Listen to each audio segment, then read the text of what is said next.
के केंद्र में अपने आप तार के माध्यम से होल्डर लगा दिया गया और अच्छा बोर्ड लगा दिया गया, वही प्रकाश हो गया, वही प्रकाश हो गया।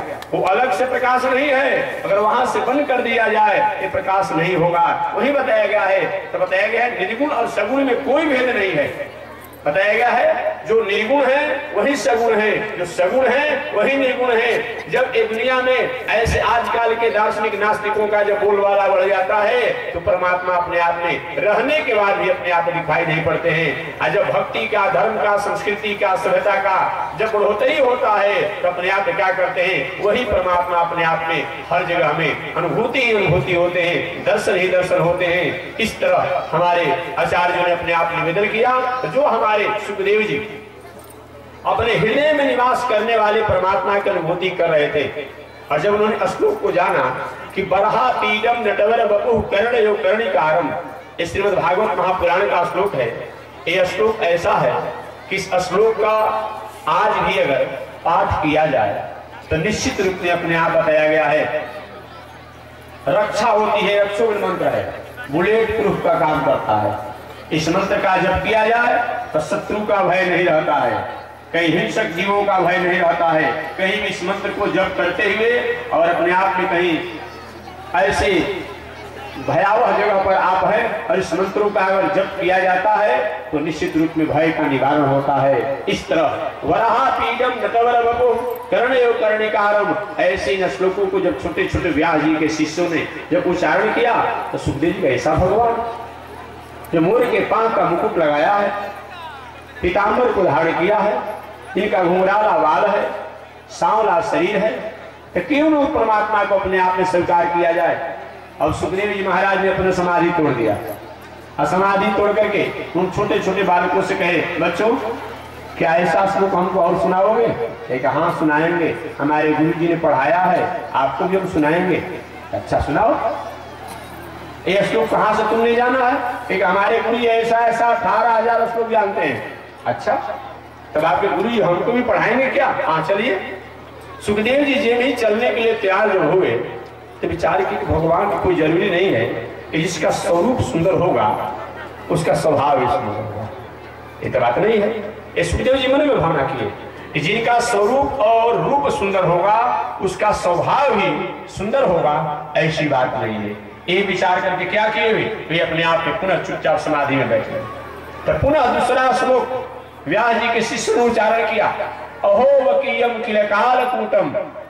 सुखदेव जी अरे परमात्मा का केवल स्वरूपे सुंदर नहीं है, उनका कर्तव्य और व्यवहार भी सुंदर है। अहो वकीयम, ओह बकासुर की बहन जिसका नाम है पूतना। पूतना का मतलब क्या होता है जी? पूतना।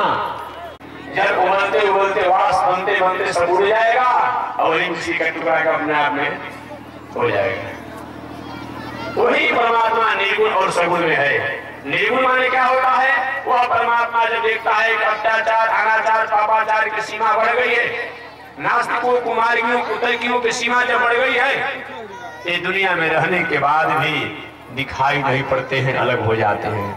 और जब भक्ति का अपने आप में भावना हो जाती है तो वही कभी नंद नंदन, कभी वसुदेव नंदन, कभी जसोदा नंदन, कभी कौशल्या नंदन बन करके, कभी कश्यप अदिति नंदन बन करके ये दुनिया में आ जाते हैं। इसलिए निर्गुण और सगुण में कोई भेद नहीं है, ये जान लिया जाए। जो हमारे हृदय में रहने वाले परमात्मा है।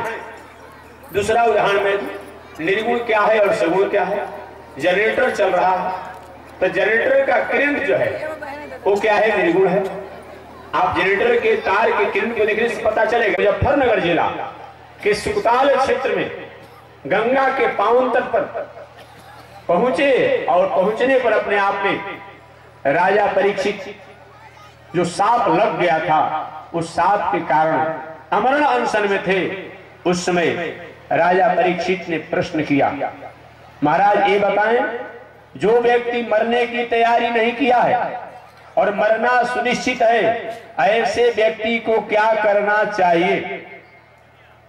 संतों के क्षण और अन्न के कण को बर्बाद मत कीजिए। बताया गया है कि संत के पास जाइए तो समय बर्बाद मत करिए और अन्न के कण को बर्बाद मत कीजिए। राजा परीक्षित ने क्या किया? प्रश्न किया कि म्रियमाण पुरुष का क्या धर्म होता है, म्रियमाण पुरुष को क्या करना चाहिए। जो है हमारा संस्कार, जो है हमारी सभ्यता, जो है हमारी मानवता, जो है हमारी मर्यादा, जो है इसका अनुपालन नहीं करना, इसका त्याग करना भी पाप बताया गया है। आप पूछे मेरे संध्या वंदन किसे कहा जाता है? संध्या वंदन का मतलब क्या होता है? अब रामचरितमानस नहीं पढ़े हैं? संत परमात्मा ये संसार में आए, भगवान श्री राम इस दुनिया में आए तो संध्या करण चलो दो भाई, संध्या वंदन वो करते हैं। लेकिन हम लोग कहते हैं प्रपन्ना नाम नियमो नास्ति, प्रपन्न के लिए कोई नियम नहीं है। तो संध्या वंदन में क्या होता है?